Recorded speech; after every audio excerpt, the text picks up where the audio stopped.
Vamos a hablar ahora sobre lo más importante en nuestra sociedad, lo que permite que el futuro sea visto con esperanza, que es la educación. Y lo vamos a hacer con el doctor Idel Wexler, quien ha sido viceministro en varias oportunidades y ministro de Educación también. Señor Wexler, muy buenos días, bienvenido a RPP. Buenos días, Fernando. Muy buenos días. Buenos días, Mávila. Quisiera que nos explique, por favor, los alcances de la ley que ya el gobierno anunció que iba a observar, que permite el nombramiento sin el examen, sin pasar por el examen nacional, de profesores contratados en el sistema educativo público. ¿Qué es lo que ha pasado? ¿Por qué es que ha habido tantos profesores contratados? ¿Y qué le parece a usted que se haya adoptado esta ley? Los buenos tiempos llegan con los préstamos con garantía hipotecaria de rebajatuscuentas.com con tasa desde 1.6%. Logra tu bienestar y el de tu familia ahora. Bueno, esta ley es totalmente fuera de lugar y creo que los propios congresistas ya se están dando cuenta. He escuchado al presidente del Congreso, al jefe de APP, a varios congresistas decir que ha sido un error. Yo les quisiera decir que actualmente hay más de 120.000 maestros que van a iniciar la etapa descentralizada e institucional para el nombramiento docente. Vía examen nacional. Vía clase modelo, vía entrevista personal y evaluación de su hoja de vida. Si hay 120.000 maestros que están por comenzar a ser evaluados, por un lado. Por otro lado, hay más de 100.000 maestros que en estos días comienzan la evaluación de ascenso para ascender de la segunda a la octava escala. Y hay 55.000 maestros que en 1 o 2 semanas comienza su proceso de evaluación para ser directores de colegios. En este contexto de pleno desarrollo de la meritocracia magisterial, querer nombrar a maestros solamente por tener 3 años de contratado es un error que trae abajo todo el esfuerzo de 16 años. El tema de la carrera pública magisterial, Fernando, Mávila, no es una decisión política de un gobierno, es de todos los gobiernos. Viene desde el 2007, del segundo gobierno de García, pasó por Humala y los siguientes gobiernos hasta hoy. Yo espero el SUTEP esté en contra, lo cual también valora la meritocracia y desde luego espero que la Comisión de Educación con la doctora Echaíz evalúen y proponga una reconsideración a la brevedad. ¿Por qué hemos llegado a esta situación en la que hay tantos maestros contratados y no nombrados? ¿Desde cuándo están ahí y por qué es que se ha acumulado hasta llegar a varias decenas de miles? Te agradezco por la pregunta. Miren, el año 2018, cuando era ministro, promovimos un proyecto de ley para que los concursos de nombramiento fueran anuales, porque de acuerdo a la ley sería cada 2 años. Ya el 2018 yo veía que el nombramiento se estaba precarizando y que el número de contratos estaba aumentando. Lamentablemente, del 2015, digamos hasta el 2019, el nombramiento ha sido muy precario, 4.5%. Y eso no está bien. ¿Cuánto debería ser, doctor Wexler? Yo creo, ahorita mira, hay aproximadamente 400.000 maestros y cerca de 180.000, cerca de 200.000 son contratados. El objetivo que nosotros teníamos con esa ley para que los nombramientos sean anuales es que llegáramos a un 75, 80%. De nombrados, 75% nombrados y el resto contratados. Y el resto contratados. Y no como ahora, que es mitad-mitad.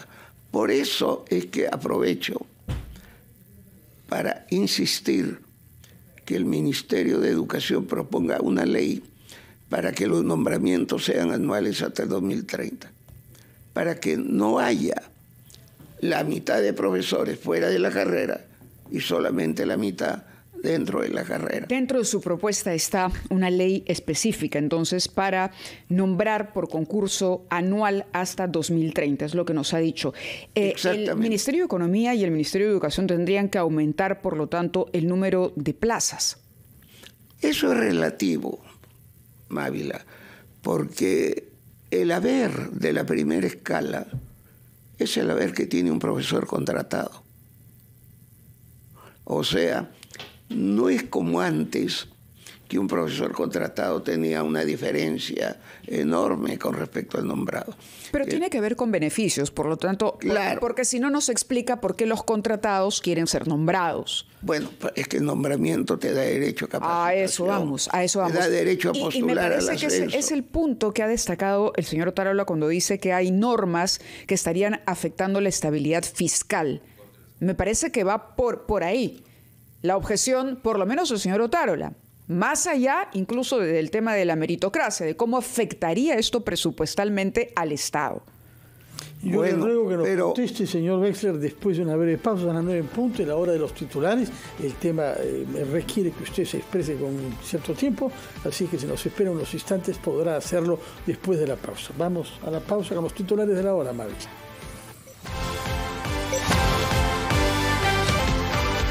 Continuamos conversando a esta hora de la mañana, son ya las 9:07 con el exministro de Educación, Miguel Wexler, a propósito de los nombramientos y de los maestros contratados que aspiran a este nombramiento.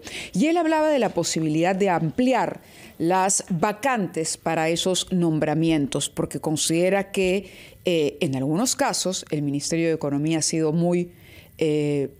Muy duro. Muy duro. Ese es el término que ha utilizado. ¿A qué se refiere, doctor Wexler? Me refiero... ¿Y cuánto tendría que flexibilizarse? ¿Cuántas son las vacantes que usted considera deberían ser las adecuadas? Mira, para cada concurso de nombramiento, actualmente, como está la carrera, debe haber un presupuesto para unas 50.000 plazas para nombramiento. ¿Por año?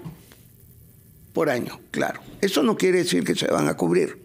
Depende de los méritos de los profesores. Segundo, mira, la meritocracia implica poder ascender para tener mejores remuneraciones. Otra de las cosas que hay que hacer, y ahí sí me refiero directamente al MEF, en la octava escala hay 8 profesores, Fernando Mávila, en la carrera. Entonces... Que son los que más ganan, es la más alta. Claro. Solo 8. Solo 8. 400.000. De los 200.000 que están en la carrera. Entonces, hay que aumentar el número de plazas para la quinta escala, para la sexta, para la séptima y para la octava. Es decir, a raíz de esta maldada ley que parece va a ser reconsiderada, creo que hay que fortalecer la meritocracia. Y ahí hay 3 medidas que me permito reiterar. Uno es la capacitación de los maestros, que ya la ministra lo anunció, entre 100 y 150.000. 2, reitero, el nombramiento anual hasta el 2030. Y 3, aumentar las plazas pues para la sexta, séptima y octava escala.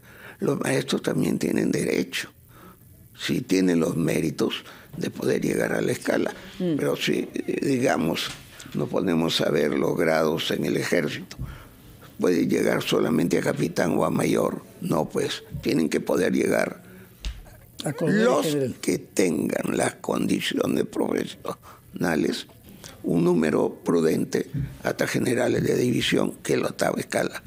Disculpen la comparación. No, está muy bien. Señor Wexler, usted nos ha hecho comprender que había un proceso en curso para nombrar profesores, para ascender profesores y para nombrar directores. Eso concierne a más de 100.000 maestros. Entre tanto, aparece esta ley que va a permitir, si es que se ejecuta, no lo sabemos todavía porque se va a reconsiderar, que decenas de miles entren evitando el examen y perturbando todo el sistema meritocrático. Ahora, ha entrado en algunos detalles técnicos usted, pero la pregunta es si en el trasfondo de esta polémica no hay la rivalidad entre dos sindicatos diferentes. El SUTEP ha tomado posición contra la ley y por la meritocracia, en parte sabiendo que esto ha sido promovido por FENATE, y la causa viene desde la huelga magisterial del año 17 que lideró Pedro Castillo. ¿Estamos o no ante un conflicto entre dos sindicatos que se detestan cordialmente hace ya varios años y cuyas consecuencias estamos pagando todos los peruanos? Porque, como lo que usted ha bien dicho, lo que está aquí en juego es la calidad de la escuela pública. Yo creo que evidentemente hay una diferencia entre la postura del SUTEP, que apuesta por la meritocracia, y los congresistas del grupo magisterial que responden al FENATE. Ellos quisieran que no hubiera carrera pública magisterial. Ellos quisieran que no haya meritocracia. Ellos quisieran estabilidad laboral y nombramiento automático. Es lo que están pidiendo. El congresista Tello ayer decía eso. Claro, y eso no puede ser.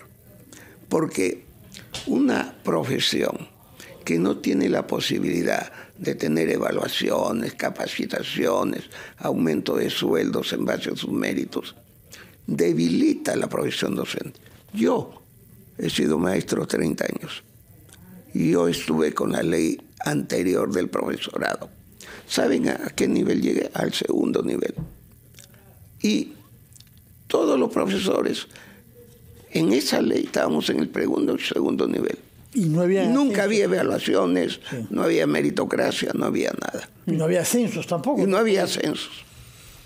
No había censos. Eso no es una carrera, pues. Eso no es carrera. Eso que el FENATE promueve con criterio político partidario, ya los maestros no lo aceptan. Si no, no habrían 120.000 maestros que han aprobado la primera fase y que van a entrar a la segunda etapa descentralizada para nombramiento. No hubiera 54.000 maestros que están postulando para ser directores. Y no habría más de 100.000 maestros que están postulando, ya están en la carrera, para ascender a las escalas superiores. Pero esto no es suficiente. Precisamente para cortar el discurso absurdo que va contra la calidad de la profesión docente y la calidad de la educación pública, que lamentablemente enarbola el FENATE, es fundamental implementar esas tres propuestas que anteriormente dije. Más plazas para la quinta, sexta, séptima y octava. Segundo, nombramientos anuales hasta el 2030. Y tercero, capacitación de calidad para los maestros mínimo o promedio de 150.000, que ya lo anunció en buena hora la ministra Marta. Voy a salir de la discusión de la norma para preguntarle, doctor Wexler, ¿cuál cree usted es el punto más débil del profesor peruano? ¿Dónde cree usted está su punto más flaco, digamos, cuando lo podemos comparar con el ideal, lo que queremos para tener los mejores maestros a disposición de nuestros estudiantes? Bueno, a pesar de que es algo que se está superando, porque siendo la carrera atractiva, cambia también las exigencias de la formación profesional.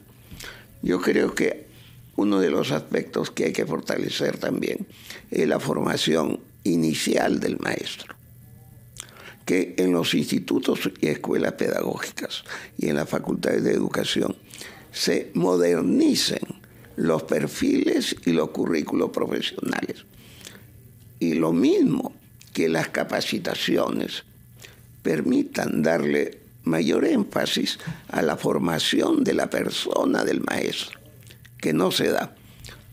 El maestro, hay un decir de Marcos Geiler que dice, es importante lo que el maestro hace, lo que el maestro enseña, pero más importante lo que el maestro es. Y eso se llama formación personal social. De acuerdo. Que es fundamental en los tiempos modernos. Muchas gracias, Ider Wexler, por estar acá y por aclararnos algunos aspectos poco fácil de entender de este conflicto en torno a una ley que se las trae.